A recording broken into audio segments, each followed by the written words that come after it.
Hello everyone! Welcome back again sa aking channel. So today's video is magluluto po tayo ng sweet and sour fish fillet.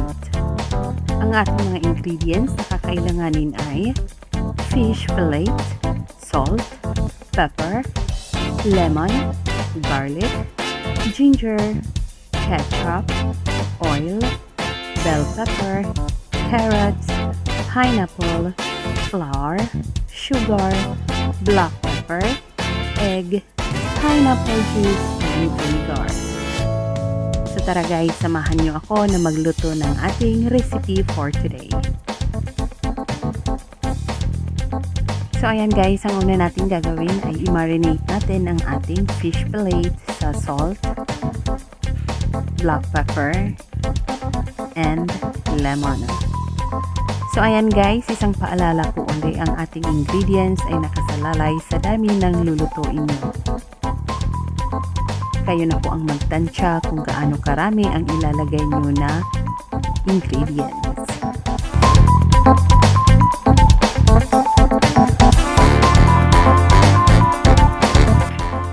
Ayan, i-mix lang natin sila para mahalo ng maayos ang ating inilagay na panlasa.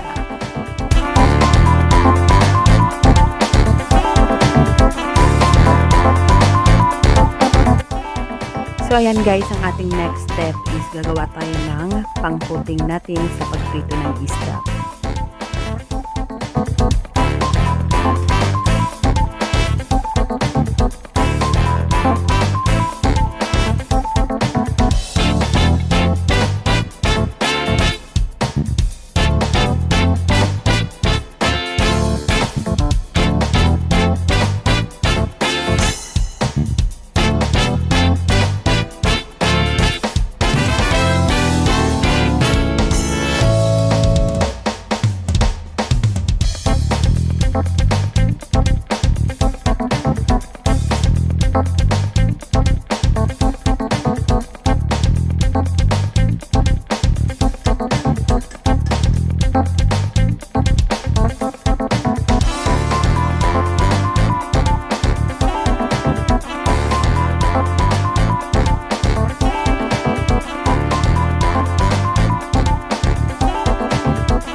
Gawa naman tayo ngayon ng ating sauce.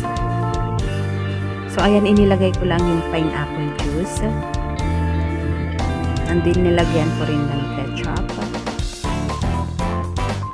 Again po, nakadepende po sa dami ng lulutuin nyo ang gagawin natin na sauce.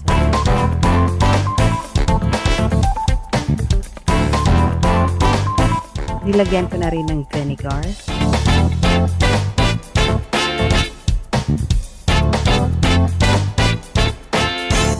At saka ng sugar.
So ayan guys, ito na po ang ating sweet and sour fish fillet. Sana may natutunan po kayo sa aking panibagong recipe. Sa mga hindi pa po nakasubscribe sa aking YouTube channel, please do subscribe, hit the notification bell para updated kayo sa aking mga panibagong videos. Please do like, share, and comment any suggestion na pwede kong i-content sa aking next vlog. Thank you guys for watching.